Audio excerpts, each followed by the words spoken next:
Bismillahirrahmanirrahim. Assalamualaikum warahmatullahi wabarakatuh.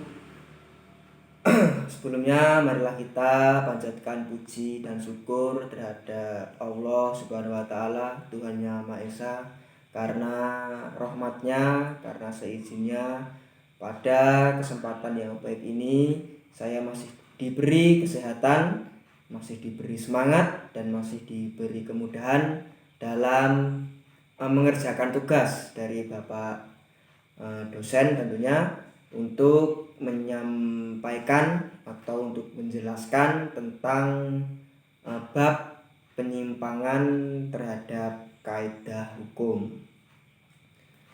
Sebelum saya menjelaskan lebih dalam, alangkah baiknya saya memperkenalkan diri terlebih dahulu. Perkenalkan, nama saya Taufik Alam Kuncoro, NPM saya 21100004 dan kelas saya di kelas Hukum 1. Pastinya saya mengambil jurusan Fakultas Ilmu Hukum di Universitas Slamet Riyadi, Surakarta. Oke, langsung saja saya akan menjelaskan bab tentang penyimpangan terhadap kaidah hukum. Apa itu penyimpangan terhadap kaidah hukum? Penyimpangan terhadap kaidah-kaidah hukum dapat berupa pengecualian ataupun penyelewengan. Nah, ini adalah garis sederhana, artinya kita bisa mengartikan lebih sederhana bahwa penyimpangan terhadap kaidah hukum itu dapat berupa pengecualian ataupun penyelewengan.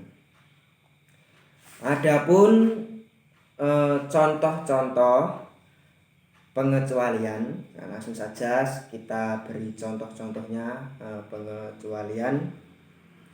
Pengecualian atau dispensi sebagai penyimpangan dari patokan atau pedoman dengan dasar yang sah itu mengenal dua dasar yang berbeda, yakni yang pertama pembenaran, lalu yang kedua adalah bebas kesalahan. Nah, ini artinya di dalam penyimpangan terhadap kaidah hukum itu ada dua, ya.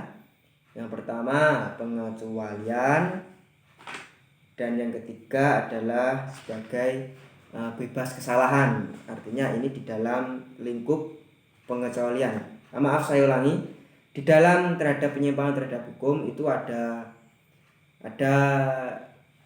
pengecualiannya. Nah, tadi kan dijelaskan ada pengecualian ataupun penyelewengan. Nah, ini di dalam pengecualian itu ada dua dasar yang berbeda. Yang pertama pembenaran, lalu yang kedua adalah bebas kesalahan. Nah, pembenaran, saya ambil contoh pembenaran. Misal contohnya dalam hukum pidana, ini ada dalam penyimpangan masuk ke dalam pembenaran, pengecualian masuk ke dalam pembenaran. Umpamanya sebagaimana tercantum dalam pasal 50 Kitab Undang-Undang Hukum Pidana sebagai berikut contohnya ini. Tidak boleh dihukum adalah ia yang melakukan perbuatan untuk menjalankan peraturan undang-undang. Nah, ini saya ambil contoh adalah sebagai algojo. Saya ambil contoh di kenyataan dalam dunia hukum. Seorang algojo melaksanakan hukuman mati terhadap tersangka yang telah ditetapkan melalui pengadilan mendapatkan hukuman mati. Kenapa ini terdapat pembenaran? Karena algojo tersebut membunuh mati orang lain, entah itu mungkin membunuh sebagai tersangka, ya, membunuh tersangka terhadap mungkin laki-laki atau perempuan, muda ataupun orang tua. Nah, ini kan seorang algojo melakukan hukuman mati terhadap si tersangka itu kan berdasarkan keputusan dari pengadilan. Artinya si algojo tersebut menembak mati terhadap orang tersebut itu berdasarkan peraturan undang-undang. Nah, kenapa berdasarkan peraturan undang-undang? Karena ya itu tadi, si tersangka tadi entah itu dari mungkin tersangka atau bandar narkoba ataupun perampokan atau lain, atau mungkin tersangka pembunuhan. Nah, itu kan dapat ditetapkan dari pengadilan, diputuskan bahwa si A tersebut mendapatkan hukuman mati. Maka dari itu yang menghukum mati tersebut adalah si algojo. Nah, algojo membunuh orang tersebut itu tidak bisa disalahkan.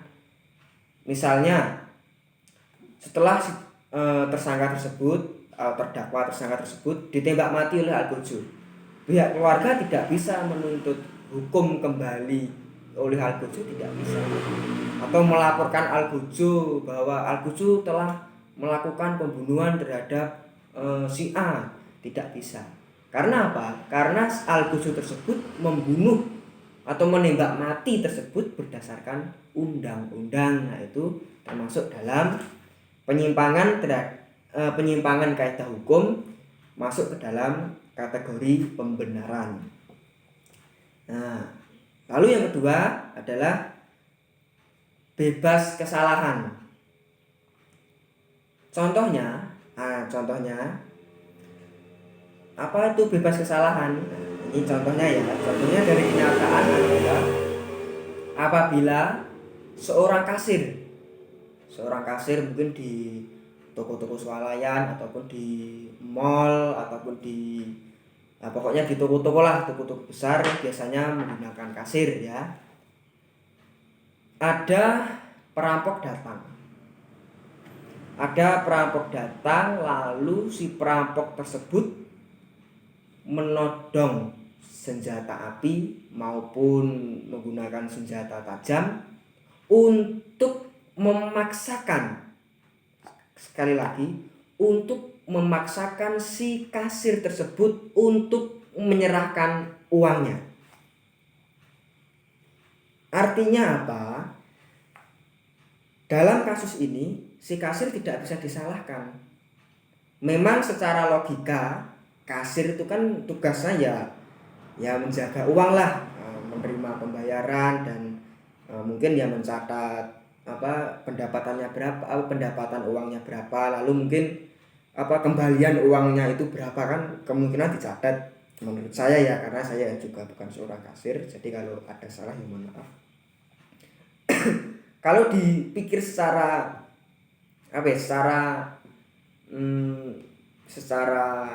logika lah ya, secara omong-omong kosong gitu ya, si kasir salah karena si kasir itu menyerahkan uang terhadap orang lain dan bukan haknya tentunya. Tetapi di dalam penyimpangan kaidah hukum di kategori bebas kesalahan, si kasir tidak bisa disalahkan. Karena apa? Ada alasannya. Karena si kasir menyerahkan uang kepada orang lain, artinya dalam kasus ini kepada perampok, dia kan ditodong, diancam nyawanya, diancam keselamatannya.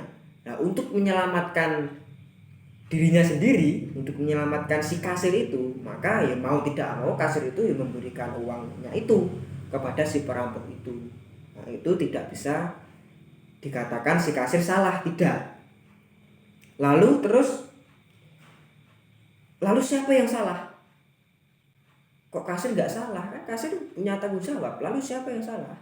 Tentunya yang salah itu adalah si penodong, karena si penodong itu meminta secara paksa dan secara mengancam terhadap si kasir itu untuk menyerahkan uangnya. Itu Seperti kasus yang ada di dalam kategori pembenaran tadi. Al-Gojo tidak bisa disalahkan karena Al-Gojo melaksanakan tugasnya untuk menembak mati orang tersebut karena berdasarkan putusan pengadilan. Putusan pengadilan kan berdasarkan undang-undang yang ada, yang sudah tertera di situ. Makanya si Al-Gojo tidak bisa dituntut oleh pihak keluarga. Saya akan laporkan balik si Al-Gojo karena telah membunuh paman saya.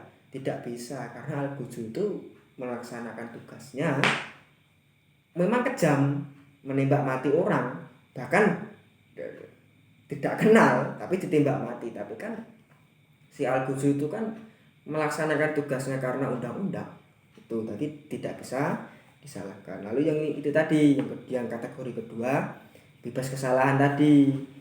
Artinya si kasir itu bebas kesalahan, kan dia menyerahkan uangnya karena dapat ancaman nyawa ataupun keselamatannya. Nah, untuk menyelamatkan dirinya sendiri, maka mau tidak mau si kasir itu menyerahkan uang kepada si perampok tersebut. Nah itu. Lalu setelah bebas kesalahan ada sebagai pemulihan keadaan. Dalam penyimpangan terhadap kaidah hukum ada kategori sebagai pemulihan keadaan yang antara lain dapat dijumpai dalam bidang hukum perdata. Misalnya si A meminjam uang kepada si B, akan tetapi setelah ditagih tidak mau mengembalikannya. Artinya si B menagih kepada si A, tapi si A beralasan tidak mau mengembalikan uang pinjamannya tersebut. Maka terhadap si A dapat dipaksakan melalui hakim, artinya melalui pengadilan, untuk mengembalikan hutang itu kepada si B, sehingga sebagian dari harta kekayaan semula dari si B kembali pulih keadaannya sebagai sedia kala. Artinya gini, ada contoh ya, si A meminjam si B senilai 1 juta rupiah. Lalu kan dalam hutang piutang tentunya kan ada terlebih dahulu ada kesepakatan antara yang mengutang dan yang dihutangi. Itu kan ada kesepakatan ya. Kamu saya pinjami uang 1 juta rupiah, tapi saya beri waktu 1 bulan untuk mengembalikan. Nah itu kan artinya ada kesepakatan awal. Lalu setelah 1 bulan, si B yang dimintai tolong untuk meminjam uang tadi menagih kepada si A. Ini sudah 1 bulan, mana uangnya yang 1 juta itu, karena saya juga ada kebutuhan lain seperti itu ya. Tapi si A, ntar dulu saya belum punya uang, ataupun nanti dulu ya, bulan depan, ataupun nanti dulu saya belum punya uang. Lalu si B kan ya manusiawi ya, ataupun jengkel ataupun marah gimana, si B berhak melaporkan si A di dalam pengadilan bahwa dalam penagihan hutang tidak menepati janji ya gitu ya. Nah, lalu setelah dalam pengadilan bahwa mungkin ya si B nanti mengembalikan uang tersebut, artinya kan sebagai pemulih keadaan yang dulunya meminjam 1 juta rupiah, sekarang setelah pengadilan, melalui proses pengadilan, si B juga mengembalikan uang sejumlah 1 juta rupiah. Itu sebagai pemulihan keadaan. Lalu yang ke 1, 2, 3, yang keempat adalah sebagai pemenuhan keadaan. Nah ini contohnya juga ada salah satu orang yang berjual beli dengan andai kata si X menjual barangnya kepada si Y melalui media sosial atau melalui online. Tapi setelah si Y menyerahkan uangnya, contoh si X menjual mobilnya senilai 50 juta misalnya. Lalu si Y sudah membayarkan 50 juta kepada si X. Tetapi si X yang menjual mobilnya tadi setelah mendapat kiriman uang ataupun setelah dikasih uang, si Y mengasih uang kepada si X, tetapi si X tidak menyerahkan barang yang dibeli oleh si Y tersebut. Nah, ini sering terjadi di dalam kehidupan sehari-hari. Tentunya di dalam jual beli online ya. Karena apa? Di dalam jual beli online itu kan kita tidak bisa ngomong secara langsung kepada si penjual. Artinya kita mungkin ya negosiasi, tanya harga, terus tanya barangnya bagaimana, merek mobilnya apa dan lain-lain, kelengkapan mobilnya apa. Itu kan tidak bisa secara langsung, hanya secara media sosial. Nah, secara media sosial itu kan makanya banyak terdapat tindakan penipuan di dalam jual beli online ini. Ya seperti contoh ini tadi. Nah, si X menjualkan mobilnya melalui online, salah satu online lah. Lalu si Y menghubungi si X, ya, tanya-tanya harga, lalu deal harga 50 juta lepas, kira-kira gitu ya. Lalu dengan kesepakatan si X meminta si Y mentransfer uang terlebih dahulu tersebut. Ya kan, mau tidak mau kan si Y juga mentransfer karena sudah ada kesepakatan tadi di awal tadi. Oke, ditransferlah uang itu kepada si X senilai 50 juta. Lalu mungkin 1 minggu kemudian atau 1 hari kemudian, 3 hari kemudian, mobil itu tidak datang ke rumah, tidak diantarkan ke rumah oleh si X karena si X itu memang benar-benar berniat untuk menipu. Artinya ya menipu, pasang iklan mobil, entah itu mobilnya siapa, ambil dari foto dari Google, dipasanglah di media sosial, ada orang yang menghubungi, ada orang yang mengomen, lalu sudah ada kesepakatan, artinya sudah ada negosiasi, harga sekian, lalu si pembeli mentransfer kepada si penjual dan si penjual kabur begitu saja kan tidak ada orang yang tahu karena kan melalui media sosial, tidak secara empat mata, tidak secara ketemu. Nah, kalau kita secara ketemu mau bagaimana? Mau menipu? Apa iya kita bertemu di mana ya, mungkin di rumah makan atau di mana, secara empat mata nih, secara langsung si Y memberi uang kepada si X, lalu si X kabur, itu kan kelihatan gitu loh, kelihatan, artinya kan makanya di dalam tindakan penipuan jual beli itu rata-rata kebanyakan terjadi di dalam jual beli online. Makanya saya berpesan kepada teman-teman semua, kalau mau jual beli ya kita ambil amannya aja lah. Jadi kalau kita membeli ya jangan transfer terlebih dahulu. Kalau sekarang kan mau tuh COD, ketemuan, nah kita mengambil ketemuan itu aja. Kita bisa mengecek barangnya secara langsung, kita bisa membayarnya secara langsung, kesepakatan secara langsung. Artinya kan tidak ada melalui media sosial.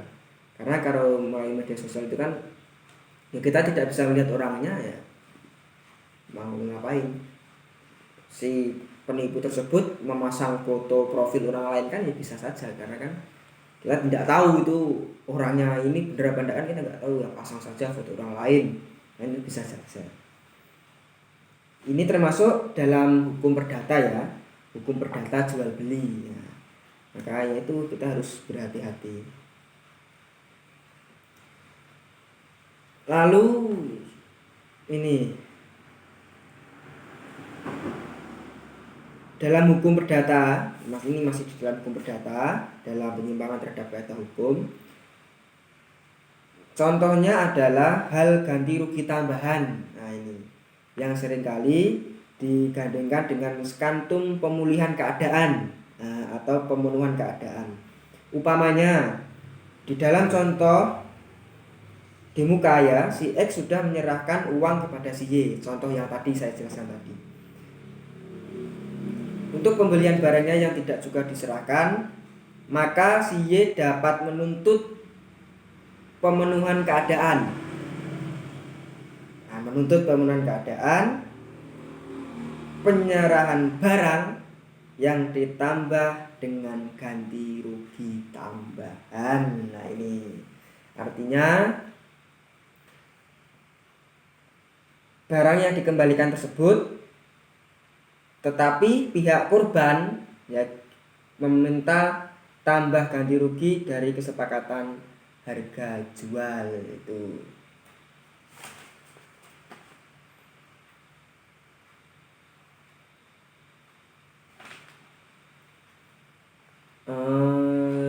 Bentar ini kan contoh ganti rugi tambahan. Si X sudah menyerahkan uang kepada si Y. Di sini si X setelah si Y. Oh, kebalik. Di sini tulisannya kebalik. Nah, artinya gini. Si Y menyerahkan kepada si X, tapi barangnya tidak kunjung datang. Nah, artinya si Y mau ganti rugi, menuntut ganti rugi. Oh, saya mau ganti rugi lah. Saya sudah membayar ke Anda 50 juta. Sekarang saya mau ganti rugi. Anda harus kembalikan 55 juta kepada saya. Kalau tidak, nanti saya laporkan ke pihak yang berwajib. Nah, itu bisa. Ini artinya dalam bidang hukum data tadi ya, yang mengganti rugi. Artinya kan gini, kita kan sudah rugi membayar 50 juta, tetapi kan barangnya tidak datang. Artinya kan kita rugi. Lalu kita berusaha menuntut atau kita mencari orang tersebut. Setelah ketemu, ganti rugi mana? Kemarin saya bayar Anda 50 juta karena Anda mau menipu saya, makanya saya mau ganti rugi. Anda mengembalikan uang saya senilai 55 juta. Karena kalau Anda tidak mengembalikan uang senilai 55 juta, maka akan saya laporkan ke pihak berwajib. Nah, itu bisa begitu. Itu artinya penyimpangan terhadap kaidah hukum masuk ke kategori ganti rugi tambahan. Lalu selanjutnya yaitu dalam hukum tata usaha negara, yakni berupa pemecatan dari jabatan terhadap seorang pegawai, pencabutan izin usaha, pencabutan surat izin mengemudi dan seterusnya. Sekantum ini disebut dengan pencabutan izin ya, tentunya di dalam hukum tata usaha negara. Nah, ini bisa terjadi. Contohnya adalah pemecatan PNS karena melanggar aturan-aturannya. Di dalam PNS kan juga ada aturan-aturannya. Dia melanggar, maka dipecat dari PNS. Lalu contohnya pencabutan izin usaha dikarenakan masa izin atau kontrak sudah habis, tetapi pihak pengusaha tidak mempunyai izin lagi, artinya tidak memperpanjang izin lagi, tetapi usaha tersebut masih tetap dijalankan. Nah, ini sering terjadi di dalam pertambangan. Nah, ini sering terjadi, artinya tambang si A ya izin 1 tahun misalnya, 1 tahun izin, lalu setelah 1 tahun dia kan habis kontrak atau habis izin, lalu tahun depannya dia tidak memperpanjang izin tersebut, tetapi tambang itu masih dijalankan, artinya kan dia menjalankan menjalankan tambang tanpa adanya izin. Nah, itu bisa diproses melalui hukum. Nah, itu ya. Lalu ini dalam bidang hukum pidana seperti yang tidak asing lagi disebut hukuman, tetapi di dalam uraian ini lebih baik dinamakan hukuman pidana. Hukuman di dalam arti yang sempit ini dimaksud sebagai siksaan yang dibedakan antara lain. Yang pertama, siksaan real atau material. Lalu yang kedua, siksaan idil atau siksaan moral. Siksaan real atau material misalnya hukuman mati, hukuman denda, penyitaan barang dan seterusnya. Ini biasanya mungkin kalau hukuman mati atau hukuman ini, kalau kita ambil hukuman mati ya, hukuman mati itu biasanya kepada bandar narkoba ataupun juga tersangka pembunuhan, itu biasanya dihukum mati. Atau mungkin ya juga denda atau penciptaan barang, artinya kan secara real atau secara material. Lalu siksaan real idil atau secara moral, misalnya pengumuman keputusan hakim pencabutan hak, wajib mengadakan keselamatan dalam hukum adat dan lain sebagainya. Ini secara moral atau secara idil, itu bedanya ya. Mungkin itu saja yang bisa saya sampaikan. Mungkin penjelasan terhadap kaidah-kaidah hukum, mungkin ada salah-salahnya, ada salah kata, atau mungkin ada salah dalam penjelasan. Saya pribadi atas nama Taufik Alam Kuncoro, saya meminta maaf yang sebesar-besarnya, karena manusia tidak ada yang sempurna. Sempurna hanya milik Tuhan Yang Maha Esa, hanya milik Allah Subhanahu wa Ta'ala. Mungkin cukup itu yang bisa saya sampaikan. Sekali lagi, jika ada salahnya, jika ada kurangnya, saya mohon maaf yang sebesar-besarnya. Tutup pengatur, bila taufik wal hidayah. Wassalamualaikum warahmatullahi wabarakatuh. Terima kasih.